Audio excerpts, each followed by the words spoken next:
How do you deal with the energies and the negativity from family members when you become a practitioner of magic? How do you deal with living with that constantly around you? Well, in this video I'm going to be talking about how I became a witch, but also how I dealt with the negative energies. So if you're interested, please carry on watching.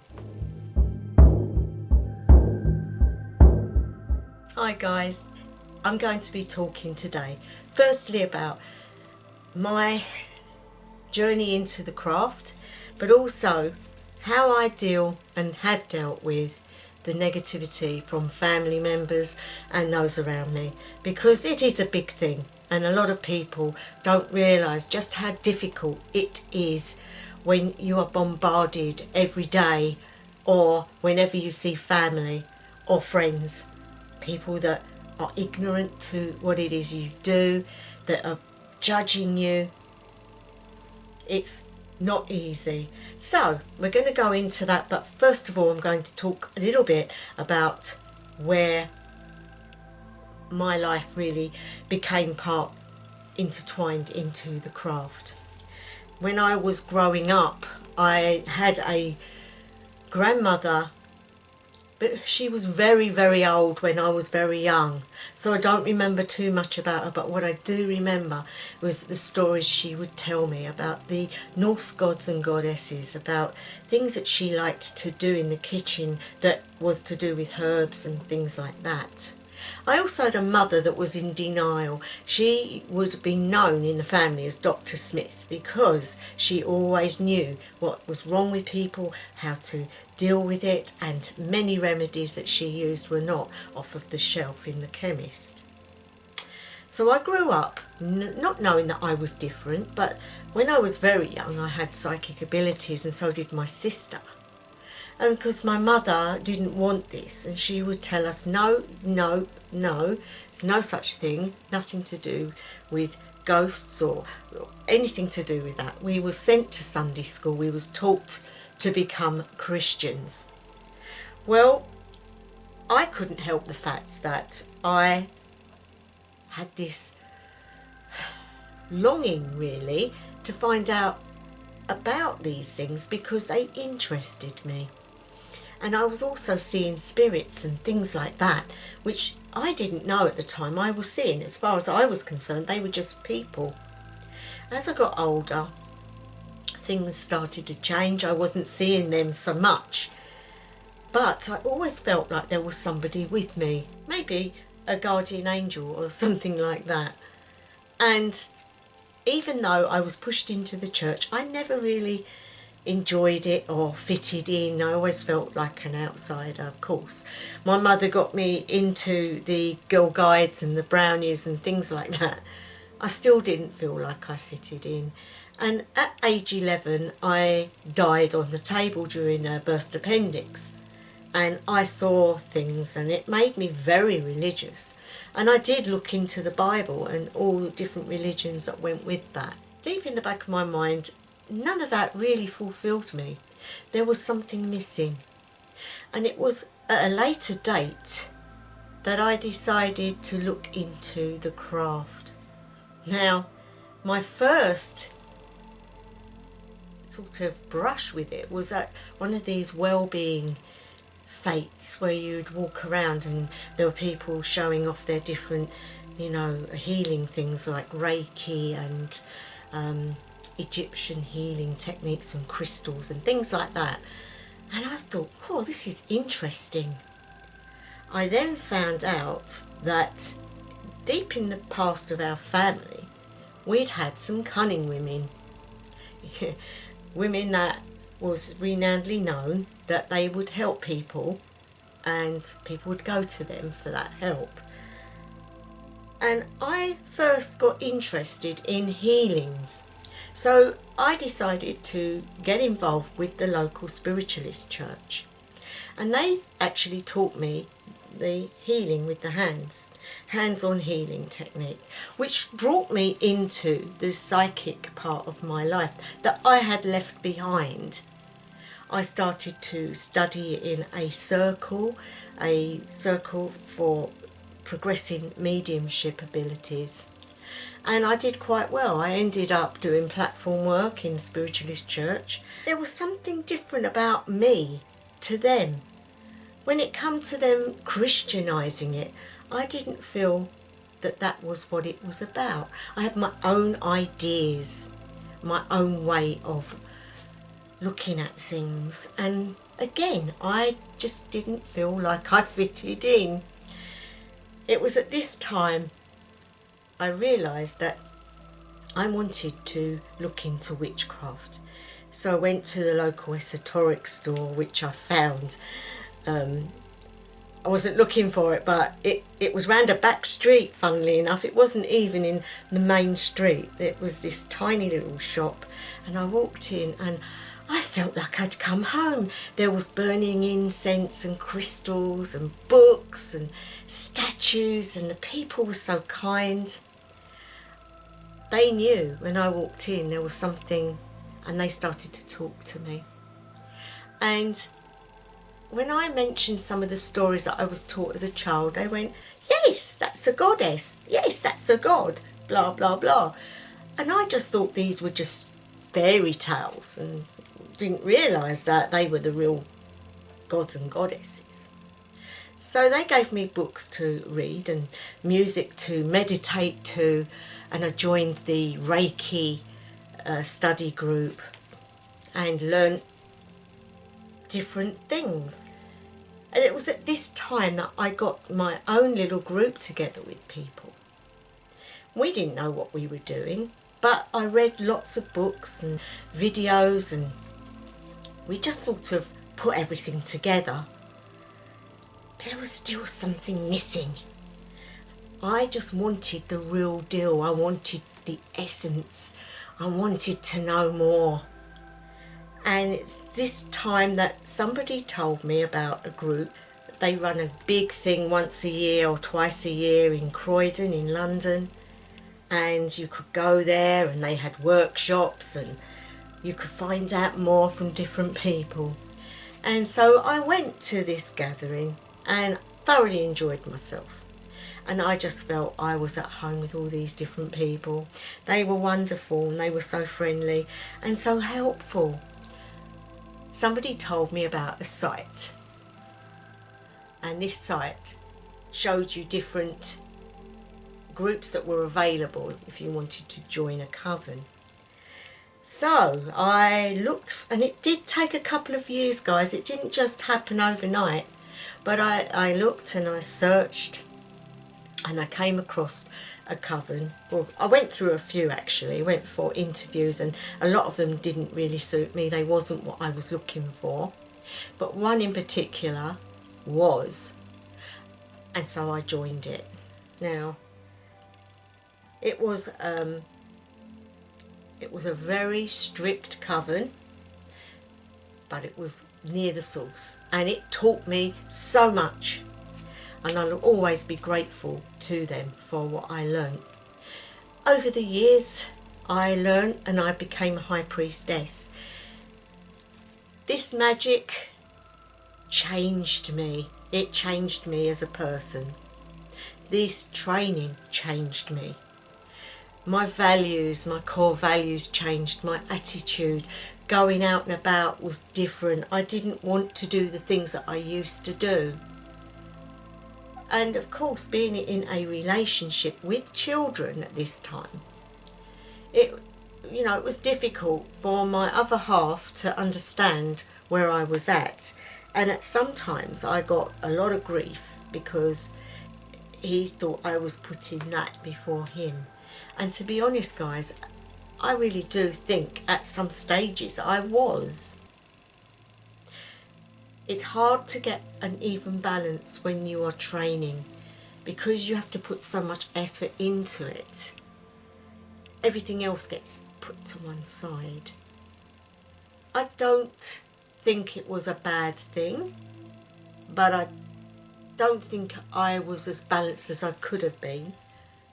And so of course then came the problems. Yep. Family sort of caught on. They caught on that I'd changed and that my views had changed and that I didn't really want to be involved in anything that they were interested in. Now, some of my family, which were actually my in-laws' side, were Jehovah's Witnesses. And at one stage they had got me to go there, and I had gone for a little while and studied with them and gone there and become part of that. But I never felt like it was for me. Even though I got, because of family, I just seemed to be dragged along. And when I found witchcraft, when I found all that, I wanted that. I didn't want that. And of course they knew something had changed in me. And they knew, I don't know how they knew, but they found out. And of course it caused a lot of problems. They would, there was one particular lady in the family, she knitted a purple cardigan for my little daughter, and it was renownedly known in them days that witches wore purple. So she didn't do a nice little white one or a lemon one, it was purple, and it come with that energy, and you knew what she was thinking. Devil worshipper, devil worshipper. Sometimes I'd be in the street and I'd see family and they would totally ignore me. They would cross the road like I was suddenly tainted, that I was evil or something. And these energies started to build up around me. You want them to understand that you haven't changed, that you're still the same person, but they don't see it that way. And so when we had to go to family parties and things were very difficult because they would totally ignore me. Or somebody did speak to me, it would be, so what are you up to now? Or like judgingly. Or they bring up a subject of something that they may have read somewhere about, oh, did you hear about those witches? You know, the ones that were working in the, and how evil that is, and how terrible that these people had been deceived by the devil. And I knew, obviously, that wasn't a true story. They were pointing the finger at me. How do you deal with that, guys? How do you salvage your own protection and sanctity and sanity? It's very difficult. You then have the problem of people that might know you at work. When I came out of the broom cupboard, it was to everyone, because I felt once everybody knew who I was, what I was, there was nothing for me to be frightened of. And if they didn't like it, it was their problem. If they wanted to know something, then they could come to me and ask. If they didn't want to talk to me, then it was their problem, not mine. I'm prepared to talk to them. They're not prepared to talk to me or find out, then that's down to them. So what do you do in these circumstances? Well, the first thing is not to cower like a little coward in the corner just for a quiet life.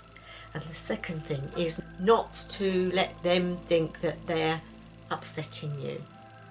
So, for example, you've got your in-laws coming round for tea, and you know they don't want to be there because they know who you are. What would be the first thing that you would do? I've got to run upstairs and hide my altar. I've got to put things away so they can't see. I've got to make it look like it's just a normal house. Remember, they're coming to your home. They shouldn't be looking in your rooms anyway. And if they do and they see something that they shouldn't have, then they need to come to you and ask what it is. If they go away and say horrible things, then that's them, and they will be judged eventually themselves. Because nobody's pure, guys. Everybody's got a little skeleton in their cupboard at the end of the day. You have to show that you're not disturbed by them and that you're bigger than that. And that is what I had to do. So this particular time, family was coming round. My husband said, "Oh, I put a tablecloth over your stuff." And I said, "Don't be silly." I said, "Don't you think they're going to think that's a bit weird? That there's a big tablecloth over another table with lots of stuff under it? What is that all about?" I said, "Leave it. So if they want to go into our bedroom to get their coat without asking, or if they're just being nosy, then they deserve to be frightened. They deserve to be worried about what they've seen." Negative feelings. It's not your problem, guys. You will lead by example. So what they see you do will lead them to know that that's what they think about you. So if you're kind to them and treat them like normal and don't give off those sort of signals that you're scared, that they know things, then they will see that there's nothing about you that's evil. Now, if they do find something and come and ask you about it, just be truthful. Just be open. Just say, "I am a pagan and I worship, and that is one of the tools of the trade, and it's the way that I work with it. If you want to know more, I'm prepared to sit down with you and talk to you about it." But don't let them belittle you and make you feel frightened and pushed away, because that's their fear. They don't understand what it's about. They only know what they know. They have no interest in it, so they're not going to know things like what we know.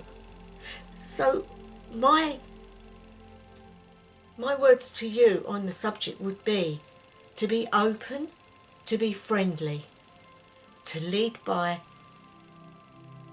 what you're doing, to show them it's not a horrible thing.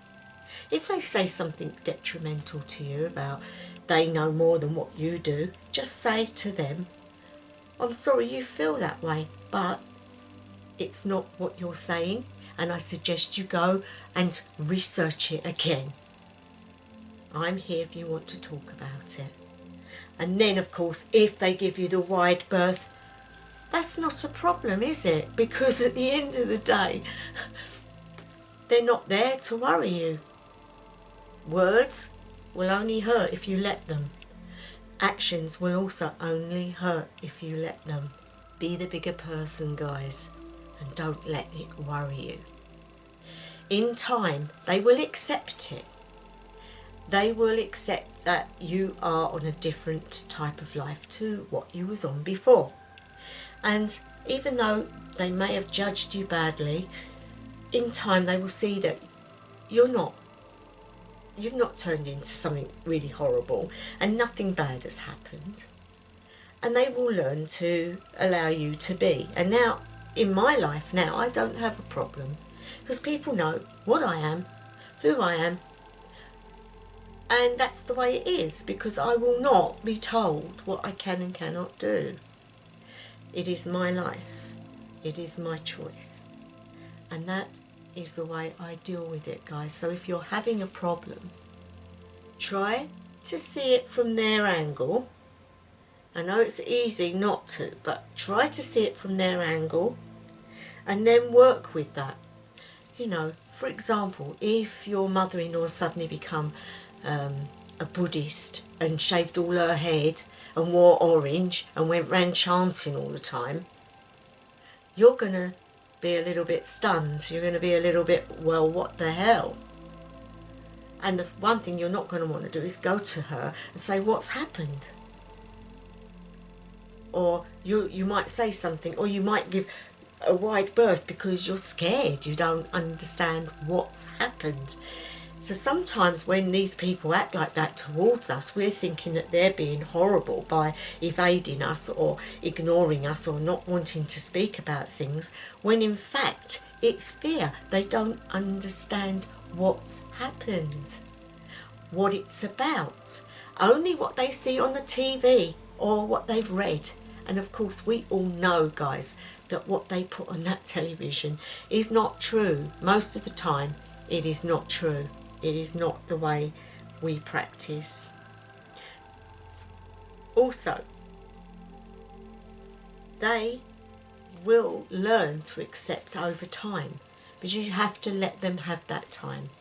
Let them grow to understand a bit more. Because going back to the example of your mother-in-law being a Buddhist, can you imagine if after a little while you do sit down and she explains things to you and says why it's happened and what she's getting out of it and how it's helping, then you're going to be more likely to say, hey, I wouldn't mind listening to that chant. What's it mean? What's it about? And why do you wear orange? Is it a set colour? And you will find you will start to get used to each other again. Guys, it is one of those things that witches have bad press, even though we've not done anything to deserve it. And so we have to understand that how people perceive us is not through our fault. It's through the fault of very badly told stories and TV productions and murders and things like that. So my suggestion to you guys is to lead by how you are. So the way you're acting will show them what this is doing for you. Don't hide anything away. Talk to them if they want to talk to them. If they don't want to talk to you, just leave them to get used to it. And if there's bad energy when you see them, don't put up your guard. Don't be scared. Talk to them. Say, for example, you're at a meal and they will say something to you like, oh, do witches eat meat? You can say to them, well, do Christians eat meat?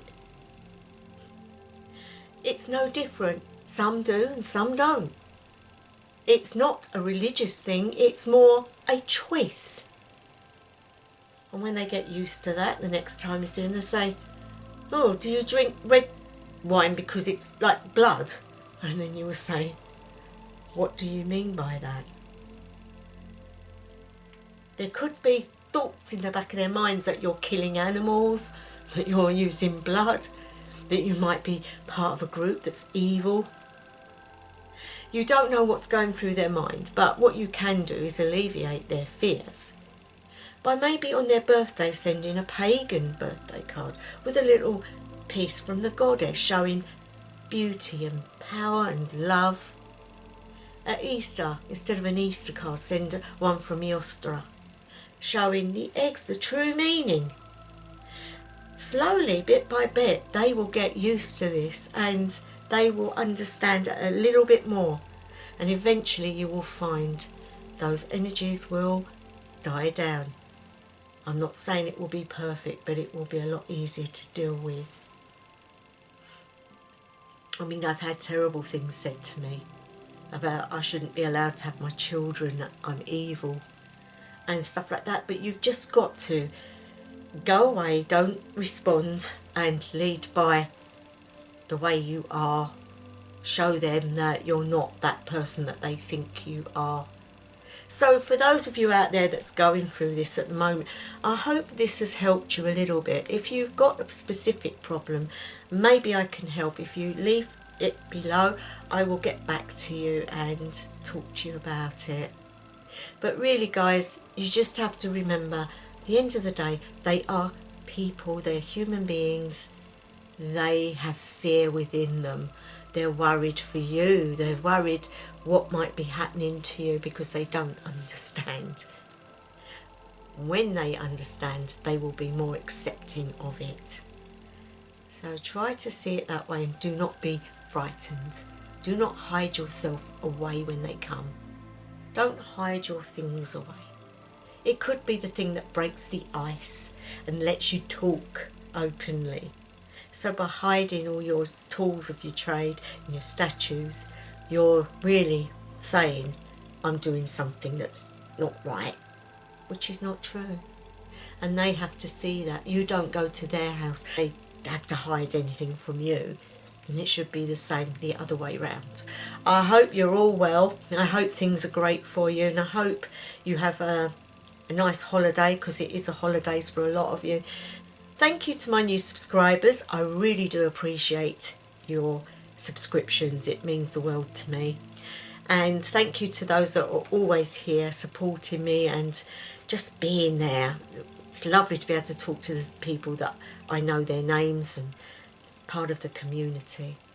And so I'm going to leave it there. Wherever you are, whatever time of day, night or evening it may be, I wish you the best ever. House of Alang.